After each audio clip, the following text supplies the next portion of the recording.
Seja bem-vindo ao nosso podcast Propostas e Respostas de Deus. E hoje vamos ficar um pouco mais sábios. Difícil aqui.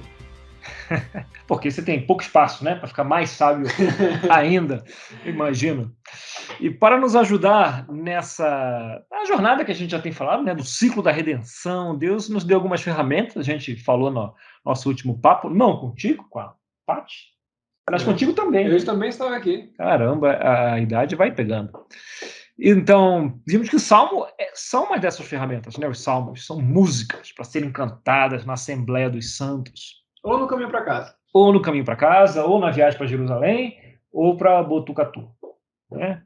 São Salmos. É a playlist do carro deles e de casa e de lavar louça. Eles não tinham torneira para lavar a louça. Imagina um negócio desse. Bem, agora nós estamos no fim do período de Reis, e assim como aconteceu no período de Juízes, né, primeiro com Israel, depois com Judá, né, eles vão se afastando tanto da narrativa que Deus quer contar, mas deixam algumas boas heranças. Né? Salmos é uma delas. E a outra ferramenta é a ferramenta de sabedoria. Lá temos Provérbios, temos Eclesiastes, né, os livros de sabedoria. Né? E os provérbios são creditados, na maior parte, a Salomão. Hoje em dia, acredito que Salomão foi o grande compilador dos provérbios, né? Ele que juntou os provérbios todos, deve ter escrito alguns deles, não dá para saber, mas ele recebe o crédito por ser o editor. O editor-chefe. Editor-chefe dos provérbios. No caso de Eclesiastes, a autoria hoje também está em aberto. Né? Muita gente duvida que tenha sido Salomão, mas pelo texto dá uma vontade de dizer que foi Salomão, viu? Dá muita vontade. Mas a Academia Bíblica hoje questiona essa afirmação. Então, para que serve Provérbios? Né? A gente sabe que a vida é meio bagunçada, né? Certinho a linha reta. A minha é bem bagunçada. A sua é bagunçada. Você deu azar. Na verdade, todos nós demos de certa forma, né? Na verdade, bagunçado é quando está organizado o negócio. Quando está organizado. E nem sempre a gente consegue dizer o que é certo e o que é errado, né? Ainda bem que a Bíblia ajuda muito nisso, mas seria tão bom poder escolher sempre, a gente ter sempre duas opções entre o certo e o errado, porque de vez em quando a gente tem que escolher entre o certo e o certo, aí é legal. Aí é. E às vezes entre o errado e errado. Aí é complicado. Aí é complicado, porque você escolhe, você vai ter que justificar a escolha, eventualmente, explicando porque a outra opção seria bem mais errada. O pior mesmo é quando tem entre o certo e o que eu quero. E o que eu quero está voltado para o errado. Esse para mim é o mais difícil. E ele ganha às vezes, né? Ele ganha. Então Deus nos dá ferramentas para nos ajudar sobre isso. Que nessa hora, você lembra de um provérbio, pode ajudar a não decidir nessa direção. Né? Você conhece muitos provérbios? Não, é um livro que eu preciso estudar mais. Não, né? Provérbios é um livro assim, igual Salmos, não certo sentido. Ele tem apaixonados e tem pessoas que não curtem muito os provérbios. Vamos dizer assim, que poderiam passar sem o livro de provérbios. Eu curto, não sou apaixonado, mas eu curto bastante o livro de provérbios. Então, é um livro que funciona como uma ferramenta, porque além de música, a gente precisa de sabedoria. Tem de músico que não tem sabedoria por aí, né? Assim como que tem de todas as profissões, né? Gente que não tem sabedoria. Mas então nós temos o livro de Provérbios, né? Que compilou esses 31 capítulos. E o que é um provérbio? Uma frase de sabedoria? É uma frase de sabedoria. Usando a palavra-chave aqui, né? Sabedoria. Porque eu lembro de... Se bem que eu vejo... Tem provérbios que são bem longos, né? Tem. Mas a maioria são curtos, né? Eu diria que é um dito. É um dito cheio de sabedoria. É um ditado popular? Não. Ditado popular... Ele é primo do ditado popular. Ele poderia ser popular na época. Poderia, na época, talvez. Mas eu diria que é primo. Você pode dizer que é um dito de sabedoria que, como regra geral, é verdadeiro. Então, como regra geral, esse dito é verdadeiro. Embora não seja verdadeiro em todas as ocasiões. Né? É algo que geralmente é correto, mas que nem sempre se aplica a tudo indiscriminadamente. Por isso a gente tem que ter cuidado ao sair criando doutrina com base em provérbios, porque a maioria deles tem exceções. Tipo, eles são genéricos. São sabedoria genérica. Então, por exemplo, Provérbios 10, 3, o que diz aí? O Senhor não deixa o justo passar fome, mas frustra a ambição dos ímpios. Geralmente, está correto? Olha, eu já vi muita gente passar fome. E eu não sei avaliar a justiça dessas pessoas. Então, provavelmente, talvez, alguma outra delas pode ser até um justo, não é? Dependendo da situação, dependendo da calamidade que acontece, não é? Estamos aí nesse momento que está sendo gravado no fim de uma pandemia e muita gente boa talvez tenha ficado sem comer, né? Mas frustra a ambição dos ímpios. E aí, você já viu algum ímpio que teve sua ambição alcançada? Olha, quem sou eu para julgar, mas assim, se a gente olhar para a política... Não vamos entrar nesse assunto. Assim, generalista, uma frase de provérbios aí, ó, bem generalizada. Se a gente for olhar para a política, ponto final, as pessoas aí conseguem encontrar seus próprios... A verdade é que a gente não pode dizer que os ímpios sempre terão suas ambições frustradas, não é? Exatamente. Exatamente. Se você passar pelas redes sociais, você vai ter certeza que muitos ímpios conseguem suas ambições o tempo todo. O tempo inteiro. Muito bem. Mas, de forma geral, o Senhor não deixa o justo passar fome, né? Então você tem a sabedoria aí. É bom ser justo, né? Seguir o mandamento do Senhor, ser piedoso, ser amoroso, e em geral Deus vai cuidar e essa pessoa não vai passar fome, não é? Então, será que dá para encaixar nisso? Ou também já está frustrando e saindo do assunto quando fala que não só de pão viverá o homem, né? Será que tem a ver essa fome com essa eu acho que nesse caso do rei, provérbio do rei, ele está pensando no povo. Claro que você pode fazer a ligação. Eu acho que Você pode brincar à vontade. Né? Você pode brincar à vontade no play aqui. Mas a origem do provérbio, eu acho que é fome mesmo. Entendi. Mas, né, você pode se expandir. A palavra de Deus pode ser interpretada. Provérbios 12, 15. O caminho do insensato parece-lhe justo, mas o sábio ouve conselhos. Toda pessoa sábia que se conhece está sempre pronto para ouvir conselhos, em qualquer situação. Não. Não, né? Vamos lá. 20, 21, o que diz aí? A herança que se obtém com ganância no princípio, no final não será abençoada. Isso é um pouco daquilo do que vem fácil, vai fácil, né? Mas será que alguém que recebe uma herança, que está com um coração ganancioso, não consegue multiplicar essa herança?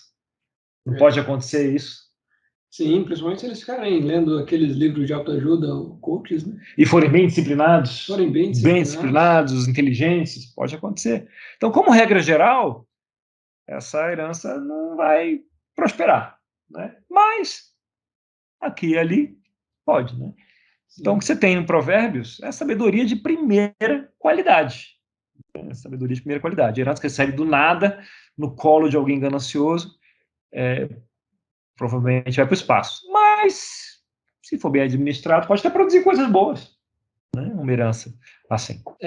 Você pode tomar decisões na vida com base em provérbios? Claro que pode. Mas é bom levar em consideração que se trata de sabedoria, né? Consciente, que é uma regra geral, mas que pode dar ruim também. E também dá para avaliar o próprio coração, né? Do tipo, digamos que eu seja um cara que seja ganancioso e recebi alguma herança. Talvez se eu continuar com esse coração ganancioso, existe a possibilidade de dar certo, porque, né, a vida é assim, mas existem mais possibilidades, né, de eu ficar bem se eu mudar o meu coração, né? Deixar de ser ganancioso. Outro momento que você pode expandir em cima da palavra de Deus. O provérbio, ele me cheira a boca de mãe, sabe? Me cheira aquilo, né? Ele fala que o filho vai quebrar a cara, que tá vendo, e o moleque, né, mais difícil ouvir a sabedoria, e geralmente quebra mesmo. Mas a mãe tá sempre certa. claro, né? Por princípio, a mãe está sempre certa. Mas a gente sabe que estatisticamente não está sempre certo. O importante é que quando quebra a cara, essa é a vez que vai lembrar. E a mãe vai lembrar. E a mãe vai lembrar. Eu não disse? Exatamente. E esse livro aí é alguém que é bem mais sábio que a mamãe, né? E inspirado também. Deixou esse livro aí para nós. Então, às vezes, na verdade, boa parte dos provérbios foram escritos por mães, né? A gente não sabe. E Salomão compilou, né? Vai que. Fica aí para você pensar nessa provocação. Batseba. Grande tema. Mãe de Salomão, né? Batseba. Grande tema, Provérbios. E Provérbios tem vários assuntos diferentes. Então, um bom exercício se você está começando na fé, ou se você está terminando na fé, porque é um bom exercício para qualquer um, é identificar alguns temas em Provérbios. Provérbios fala de riqueza, por exemplo, 12:11. Quem trabalha a sua terra terá fartura de alimento, mas quem vai atrás de fantasias não tem juízo. De novo, né? Geralmente, certo? Essa parte de quem vai atrás de fantasia não tem juízo, eu acho que está sempre certo. Está sempre certo. Mas quem trabalha a sua terra terá fartura, sei lá, vai que tem uma seca. Né? Pode acontecer. Mas, como regra geral, está certo. Outro tema, paciência. Né? 12:16. O insensato revela de imediato seu aborrecimento, mas o imprudente ignora o insulto. Tem outros provérbios sobre paciência? Tem litros de provérbios sobre paciência. Igual sobre a língua. O que diz aqui no 12:6? As palavras dos ímpios são emboscadas mortais, mas quando os justos falam, há livramento. As palavras, né? Muitos provérbios sobre as palavras, como usar bem as palavras. Né? Provérbios sobre palavras e sobre paciência dialogam bastante comigo, que eu falo besteira demais às vezes. Um dos provérbios que geralmente me acusam bastante é sobre causar tumulto. Causar tumulto. Que são piores que os tolos, aqueles que ficam causando contendas. Causando contendas. Muitos irmãos da nossa igreja vão perceber isso em mim. Vão lembrar isso para você, né? Então, que tal decorar alguns? Na hora que você pensar nisso, você pode lembrar disso. Fica a dica aí, então, e fica a dica de exercício para identificar temas. Você pode identificar 3 temas ou 13, porque você vai achar 13 temas diferentes ou mais, né? Tem muitos temas interessantes. E depois de Provérbios, nós temos o quê? Eclesiastes, não é? Esse autor desconhecido, Eclesiastes, desconhecido, mas de muito sucesso, né? De muita sabedoria, de muito sucesso. E também a parte boa da Bíblia é que a gente pode acusar que foi Salomão que escreveu e não vai dar nada. E tudo bem, né? Ninguém vai desmentir nada, né? Okay. Então, é outra ferramenta, diferente de Provérbios, né? Você tem a música, você tem a sabedoria e Eclesiastes. Vamos falar sobre o que é essa ferramenta no fim. Me lembra. Tem a ver com... É prima da sabedoria. Então, o livro de Eclesiastes não é uma ferramenta sobre sabedoria? Eu acho que pode dizer que está no mesmo campo semântico, mas não diretamente sobre sabedoria. Né? Ok? Então, boa parte do que a gente vai falar aqui vem do livro... quase todo o nosso conteúdo aqui, a grande maioria, vem do Bema Podcast, não é? Sim. Nesse caso, a parte de Eclesiastes vem do livro do Harold Kushner, Quando Tudo Não É o Bastante.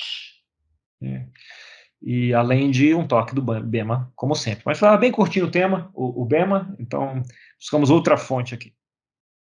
Quando eu li Eclesiastes, eu sempre achei esse livro meio soturno, assim, meio negativo. Né? Tudo é sem sentido, né? Sobre como correr atrás do vento. Aliás, essa imagem é sensacional, né? Correr atrás do vento. Quando eu leio, eu tenho... Você acha que o cara está bem emocionalmente quando se lê Eclesiastes? Não. Sempre quando alguém me pede para baixar a bola, eu acho bom dar uma lida em Eclesiastes. Esse cara precisa de... Dá a impressão que ele precisa de um antidepressivo, né? Sim. Esse cara aí. Mas não havia Prozac na época, então eu teve que dar um jeito de outra forma, nem os primos, né? E aí, quando você lê, você vê esse cara meio deprimido e ele fica, né, reclamando, né, desabafando sobre a vida, e aí no finalzinho, com Deus tudo faz sentido e tudo ganha um significado, e legal, você pode ler desse jeito, você vê a agonia dele, a busca, e no fim, com Deus dá tudo certo. Legal. É uma forma de ler, E faz sentido, bem assim, né? Válido. Mas talvez haja outras camadas aqui. É isso que a gente vai brincar, né? Então, logo no verso 2, né, diz o rei ali, Eclesiastes 1:2, o que ele fala lá, hein? Que grande inutilidade, diz o mestre. Que grande inutilidade. Nada faz sentido. É interessante que depois da inutilidade tem um ponto de exclamação. O cara tá indignado. Com o que ele está indignado? Com tudo. Porque nada faz sentido. Então tá indignado com tudo. E eu acho uma maneira incrível de começar o livro, assim. Você abre o livro mesmo, assim, e o cara já chutando o balde. Logo assim, tudo é inútil, por quê? Porque essa vida não faz sentido, nada faz sentido. Você sente aqui um cara que começa um livro assim, o cara está desesperado, está cheio de desespero, o cara não quer levantar da cama. Sabe aquela história quando o cara está na cama e ele pensa assim, cara, eu não sabia que a cama era tão confortável, eu não sabia que ficar na cama o dia todo era tão bom, ou eu estou deprimido, né? Esse cara aqui está tendo pensamentos assim, né? Tudo é inútil, só interessa ficar na cama aqui. Nada, até isso é inútil, mas que seja. Né? Tudo, nada faz sentido. Só que esse cara não é um cara qualquer, é um cara muito capaz, muito hábil. Um cara que não estava acostumado a ficar na cama. O cara não ia ficar na cama, ia aceitar isso, que nada faz sentido. Então ele resolve correr atrás. E quando ele não vê sentido em nada, a primeira coisa que ele vai buscar é sentido. Aí, para achar sentido, qual é a ferramenta básica que você usa para achar sentido nas coisas? Provérbios. Provérbios, que é um livro de sabedoria. Sabedoria, muito bom. Então, a primeira coisa que ele busca é a sabedoria. E olha o que está lá em Eclesiastes 17:18. Por isso me esforcei para compreender a sabedoria, bem como a loucura e a insensatez. Mas aprendi que isso também é correr atrás do vento. Pois quanto maior a sabedoria, maior o sofrimento. E quanto maior o conhecimento, maior o desgosto. Esse cara, ele é muito interessante. Porque ele se esforça para compreender a sabedoria, que é o caminho, né, para achar sentido, mas também a loucura e a insensatez, que é o que ele estava vivendo. Né? Eu vou nos dois campos, porque às vezes eu estou errado. É, exato. E ele quer saber o que é insensatez e a loucura também. Ele quer olhar todo lado, né, desse campo aí. Vai que a loucura faz sentido e ele perdeu por vacilo. Por vacilo. Estava ali perto. Então vai examinar também. Mas ele descobre que, bem, isso provavelmente ele descobriu rápido, que não fazia sentido, mas ele descobre com a sabedoria que ele ganhou, né, cresceu, e ele descobriu que quanto maior a sabedoria, maior o sofrimento. Quanto maior o conhecimento, maior o desgosto. Que palavra forte, né? O desgosto. Né? Você não sente o sabor das coisas. Você não sente graça nas coisas. Ou seja, continua sem sentido. E aí ele não vai desistir só porque a sabedoria não faz sentido. Né? Então, já que o exercício da mente não faz sentido, o contraponto da mente é o corpo. Então, Eclesiastes 2:1-3, o que diz? Eu disse a mim mesmo: venha, experimente a alegria, descubra as coisas boas da vida. Mas isso também se revelou inútil. Concluí que rir é loucura e a alegria de nada vale. Decidi entregar-me ao vinho e à extravagância, mantendo, porém, a mente orientada pela sabedoria. Eu queria saber o que vale a pena debaixo do céu nos poucos dias da vida humana. Passagem muito interessante. Para começar, esse cara realmente é ninja, porque mantendo a mente orientada pela sabedoria, entregando-se ao vinho e à extravagância, é para poucos. Eu não sei como ele conseguiu. Talvez nas manhãs seguintes, né, ele dava um intervalo. Às vezes era esse momento para se entregar na loucura. Olha só, às vezes o vacilo dele foi aí, né? Não examinou a loucura nessa hora, né? É. Mas ele então falou: a sabedoria não adianta, vou tratar bem meu corpo, né? E ele enfia os dois pés na jaca várias vezes. Né? Então ele fala as delícias dos homens, né? Haréns, mulheres, vinhos, coisas divertidas, belezas de todo tipo. E aí ele queria saber o que vale a pena debaixo do céu nos poucos dias da vida humana. Só que ele percebe também que usar o corpo assim não produz nada de útil. E chega, isso aqui também é correr atrás do vento, sentiu vazio, sentiu sem propósito, desanimado. Então, já aqui, E o pior é que nesse aí ele fala que o rir é loucura, né? o rio cura, nesse aí. Ele vai falar isso de novo mais na frente. Porque uma parte é o desgosto, né? Ele fala. O que era o desgosto mesmo? Não, ele fala A sabedoria, o que conhecimento é o desgosto e agora o rir é loucura. a extravagância. Bem, ele queria saber se valia a pena e descobriu que não vale a pena usar os prazeres. Não produziu nada de útil. Então ele ficou incomodado, porque isso aí não produziu nada de útil. E o contraponto de não produzir nada de útil é o quê? Produzir algo de útil. Então ele buscou se esforçar, não é? E a gente viu o resultado disso em Eclesiastes 2, 20 e 21. Cheguei ao ponto de me desesperar por todo o trabalho no qual tanto me esforcei debaixo do sol. Pois um homem pode realizar o seu trabalho com sabedoria, conhecimento e habilidade. Mas será que deixar tudo o que possui como herança para alguém que não se esforçou por aquilo? Isso também é um absurdo e uma grande injustiça. Então ele resolve produzir algo de útil e ele se entrega ao trabalho. E é um cara muito capaz, deve ter trabalhado em vários projetos diferentes, né? E ele achou que o negócio é um absurdo, que é uma grande injustiça. Embora ele não tenha achado que o trabalho era completamente inútil comparado com os prazeres do corpo, né?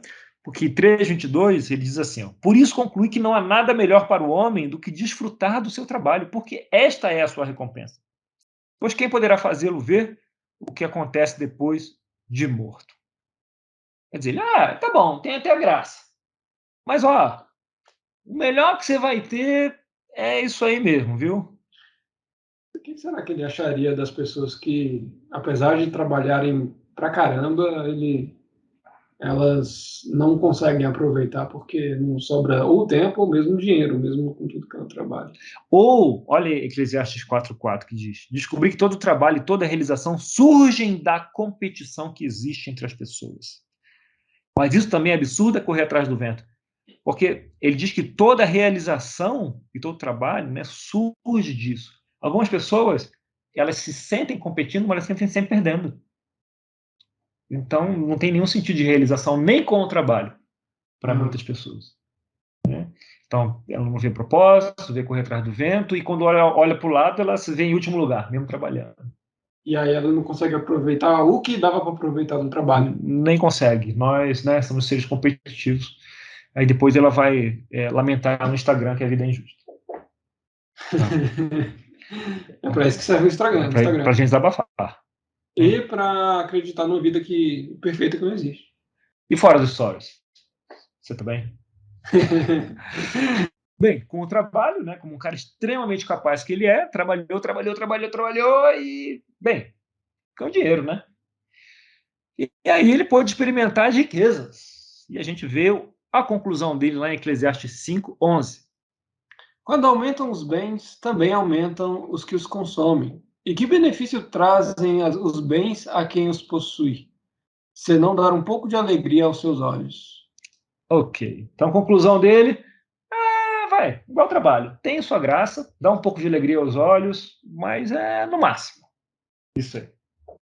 Ele fala, a riqueza não serve para nada. Não, ele é um cara honesto, o cara de Eclesiastes. Ele tem honestidade intelectual, a gente vai achar isso aqui. Então, tanto o trabalho quanto as riquezas, ele dá algum valor, mas ele diz que está longe de responder às agonias internas, né, que ele tem. Né? Um pouco de alegria para os olhos, no máximo. Tem seu valor, mas não resolve nada. Ele começa a descrever sobre um pouco das conclusões que ele chegou ali na frente. No capítulo 7, de 1 a 4, ele diz assim: o bom nome é melhor do que um perfume finíssimo, e o dia da morte é melhor do que o dia do nascimento. É melhor ir a uma casa onde há luto do que uma casa em festa, pois a morte é o destino de todos. Os vivos devem levar isso a sério. A tristeza é melhor do que o riso, porque o rosto triste melhora o coração. O coração do sábio está na casa onde há luto, mas o do tolo na casa da alegria. Depois ele fala que o riso dos tolos é como o estalo, né, do fogo. Tá, tá, tá, que incomoda. Quando você lê isso, você dá vontade de quê? De virar a página, no meu caso. Tem vontade o meu instinto de fuga e luta, né, no caso aqui é fuga, né, quando eu vejo isso, não quero ler isso não. Raramente a gente vê isso num sermão, né, alguém usando isso É verdade. num sermão, numa pregação, algo que se fala encorajador. Eu já ouvi isso em velório. Sim, velório. Vou encorajar aqui, falando como você está sentindo, não fique culpado por estar sentindo assim, né? O rosto triste melhora o coração. Ou então para falar assim, olha, ele deixou um bom nome aqui, Tem isso de também. consolo. É um bom consolo, até porque aqui, nesse meio, né, essa gracinha aqui, ela está no meio de questionamentos que ele está fazendo sobre o que fica depois que a gente parte. É herança, não vou deixar, não adianta, não vou aproveitar nada. Ele está falando sobre isso, né, as coisas que ele vai deixar.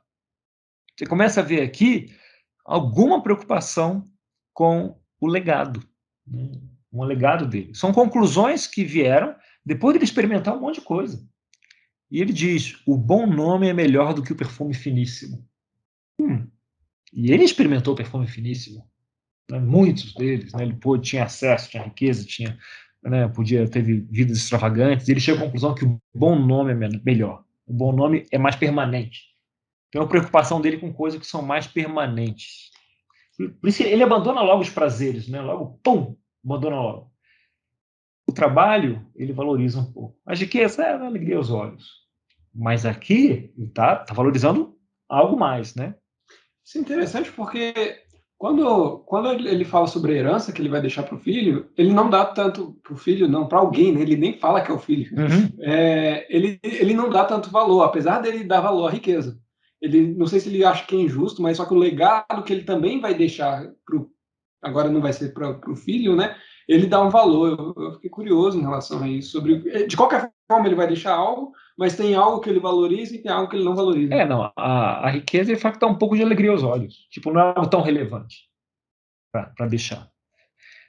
Agora ele está aqui falando com os leitores, né? Ele está falando: o bom nome é melhor do que o perfume finíssimo, e o dia da morte melhor que o dia do nascimento. É melhor ir numa casa onde há luto do que numa em festa, pois a morte é o destino de todos. E ele fala: o coração do sábio está na casa onde há luto. E esse é um momento também de permanência, né? Os judeus têm esse costume do Shiva, guardar o Shiva, que é uma semana onde a família fica sentada lá, né, em silêncio, em luto, e os amigos chegam, vêm, vão, né, a família fica lá essa semana, e os amigos chegam e eles sentam, eles só fazem isso, sentam, ficam perto, eles não podem falar nada, só se a pessoa que está em luto, né, os filhos, o esposo, a esposa, falar com eles. Aí eles têm autorização para falar de volta. Se não, é só cumprimentar, ficar perto, passar aquele momento, compartilhar aquele momento de luto e ir embora. Profundo isso. Esse é o que a tradição ensina, né? Que fala muito sobre a natureza humana. Tipo, se você não guardar esses 7 dias, depois você vai ter que processar esse luto todo com terapia. Depois vai custar muito mais caro do que parar esses 7 dias ou 5 dias, não sei quantos são, e guardar o luto, né? Com as pessoas que você ama em volta. Então, ele está falando sobre isso, né? Que esses momentos são permanentes. Você lembra quem estava lá no velório, né? Quem foi te consolar no velório de alguém muito querido, mas numa festa talvez você não lembre quem foi e quem não foi, né? Sim. E esses momentos são mais permanentes. Então, você vê esse cara aqui preocupado com coisas mais elevadas, coisas mais permanentes. E ele desenvolve essa preocupação, ele fala, pô, que interessante. E ele resolve, então, se dedicar à religião. E o que ele encontra está lá em Eclesiastes 9. O que ele encontra, a gente vai ler só o verso 1 e 2 aqui. Refleti nisso tudo e cheguei à conclusão de que os justos e os sábios e aquilo que eles fazem estão nas mãos de Deus. O que os espera, seja amor ou ódio, ninguém sabe. Todos partilham um destino comum, o justo e o ímpio, o bom e o mal, o puro e o impuro, o que oferece sacrifícios e o que não os oferece. O que acontece com um homem bom, acontece com o pecador. O que acontece com quem faz juramentos, acontece com quem teme fazê-los. Então ele experimenta a religião, e aqui fala o que acontece com quem faz sacrifício, com quem não faz, né? O justo. E o justo, nesse mundo hebraico, era quem cumpria, né, as obrigações religiosas, obedecia à lei, né? Esse era o justo. Então ele experimenta isso, ele testa isso, e a conclusão dele é: eu acho que o que acontece com um acontece com o outro, né? Ou seja, faz diferença? Não. Ele ele não fala que está errado também, mas ele fala: o que eu vi não faz tanta diferença. Eu diria que Não foi o que trouxe sentido, né? definitivamente não foi o que deu sentido à busca dele. E o que eu imagino aqui é que ele esteja experimentando, que ele tenha experimentado, é essa religião. Vou dizer assim, fala mal da religião, não é isso, né? Mas a religião, se você ficar nos rituais ali e até nas obrigações, você pode experimentar algo vazio mesmo. Então, esse cara, eu não consigo questionar a honestidade intelectual dele, como a gente já viu, sendo bem sincero. Então, ele experimentou e ele viu algo vazio ali, né, da experiência dele. E ele chega a algumas conclusões, então, no verso 9, 7 a 10, o que diz aqui? Portanto, já aqui, nem religião resolve, o que ele fala aí? Portanto, vá, coma com prazer a sua comida e beba o seu vinho de coração alegre, Oba! pois Deus já se agradou do que você faz. Esteja sempre vestido com roupas de festa e unja sempre a sua cabeça com óleo. Desfrute a vida com a mulher a quem você ama, todos os dias desta vida sem sentido que Deus dá a você debaixo do sol. Todos os seus dias sem sentido, pois essa é a sua recompensa na vida pelo seu árduo trabalho debaixo do sol.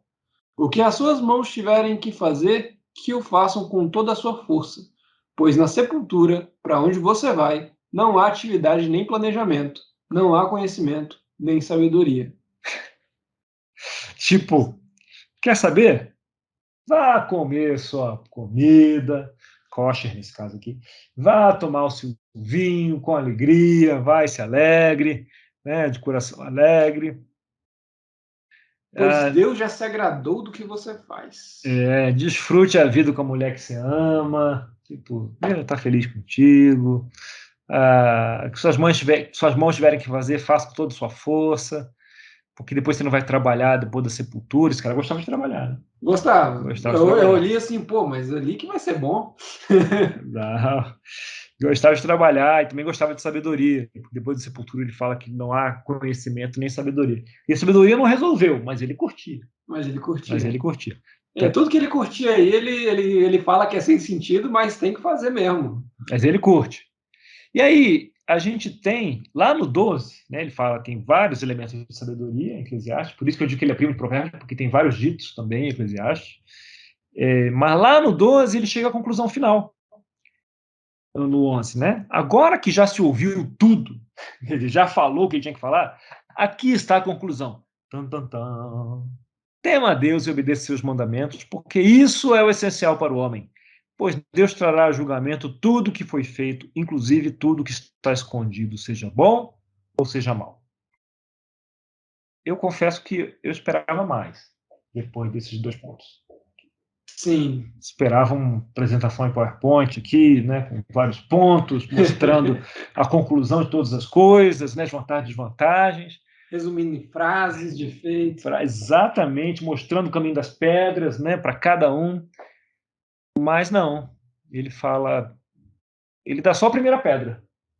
Ele falou, tema a Deus e obedeça seus mandamentos. Taca na sua cabeça, quase. Quase não. Vai por aqui. Pois Deus trará a julgamento tudo que foi feito. Tipo, sabe esse legado que ele deixa, essas coisas mais permanentes? Ele fala, olha, o que você deixa, tudo que foi feito, Deus vai julgar. Né? Vai desaparecer, é fugaz? Ou tem algo mais aí, duradouro? O nosso coração, ele curte, né? O nosso coração, não diria, mas nossos olhos, eles gostam de conforto, de riqueza, de poder. Muita gente sonha com fama, né? De estabilidade. Segurança, né? Prazeres demais, vinhos, né? Bebidas. São coisas que enchem realmente os olhos e até o coração de forma rápida, né? Mas não preenchem a alma. Nossa alma não tem fome dessas coisas. não tem fome dessas coisas. A nossa alma tem fome e é sobre isso que é o livro, né? Não é um livro de sabedoria simplesmente, é um livro sobre significado. É uma ferramenta sobre significado. Se a gente vai passar por esse ciclo de redenção, a gente precisa de música para lembrar que a história é boa, né? E para processar os sentimentos, a gente precisa de sabedoria para balizar nossas decisões, e a gente precisa de propósito e significado. E Eclesiastes é uma ferramenta que fala disso, que fala de significado. E a nossa alma tem fome disso, tem fome de significado. Né? Um senso de que a gente entende como viver a vida de uma forma que importa, de uma forma que faz diferente, de forma que esse mundo fique um pouquinho melhor como resultado da nossa passagem por esse mundo. O que rouba a nossa alegria todos os dias é a falta de propósito, falta de significado. Não dá vontade de levantar da cama. Tudo sem sentido, né? Como correr atrás do vento, se a gente não enxerga um significado aqui. Né? Especialmente quando nós percebemos que os nossos dias, como o Eclesiastes aqui bem lembra, são um recurso bastante limitado. Os dias estão contados, poucos dias que Deus nos deu aqui nessa terra. Né? E no fim, ele não trivializa a religião, como ele fez no capítulo 9. Aqui no verso 12 ele fala, olha, o essencial para o homem é temer a Deus. Ele não está apontando mais para a religião, não está falando de ser justo. Ser justo tem esse significado, né, de obedecer os mandamentos. Aqui ele não fala disso, ele fala de temer a Deus. A questão aqui não é se há um Deus, se há alguém com um livrinho lá em cima anotando as besteiras que você faz para depois tomar contas, para criar o terror. Né? Ele não trivializa de jeito nenhum a relação com Deus. De novo, a honestidade intelectual desse cara. Esse cara é demais. Mas, como Deus pode nos fazer passar de um estado de mera existência para algo maior, né? Algo mais transformador, algo capaz de transformar nós mesmos e a realidade à volta. Deus já começa nos programando para agir bem. A gente tem essa moral interna, né? Esse senso de certo e errado desde criança. Pesquisa atrás de pesquisa já fala isso. Né? As crianças têm esse senso de certo e errado. Deus já não programa desse jeito. Para a gente desejar se sentir útil, né? Sentir relevante. E essa relevância, utilidade, a gente mede isso em pessoas, né? Em gente, não em conta bancária. Você lê esses livros de negócios, né, fala do cara, não, aquele cara ali, ele vale 1 bilhão, aquele ali vale 500 milhões. Essa é a narrativa do império, que mede as pessoas pelo patrimônio, pela conta bancária. Eu lembro de uma youtuber, não sei se posso falar o nome dela, né? Que ela fala muito sobre, se você tem alguma coisa aí que você não quer mais, vende. Pô, mas geralmente eu dou. Se alguém está precisando, eu vou vender um negócio que eu não quero mais. Se pode, né? Desapegar e dar, né? O melhor desapego que tem, você desapega até do valor material. Até do valor, na verdade. Daquilo, né? E dá logo. Então, esse é um livro que fala disso. E ele, sendo franco, ele não dá respostas fáceis. Né? Ele fala, vai por aqui. Ele meio que dá o primeiro passo, fala de temer a Deus, fala desse, né, do legado que vai ser avaliado, do significado, e fim. E vai em paz. E vai em paz, exato. Como Eliseu, né? Vai em paz, acha o seu, né? Acho que faz o seu coração cantar, né? Claro, temendo a Deus, mas vai buscar o seu caminho, que vai ser diferente para cada pessoa. É curioso que ele, se a gente for pegar, né, então, todas aquelas coisas que ele não tinha significado, né, o que não fazia sentido, eu posso afirmar uma coisa dessa, que o que não fazia sentido não tinha significado? Eu acho que não. Eu acho que você não pode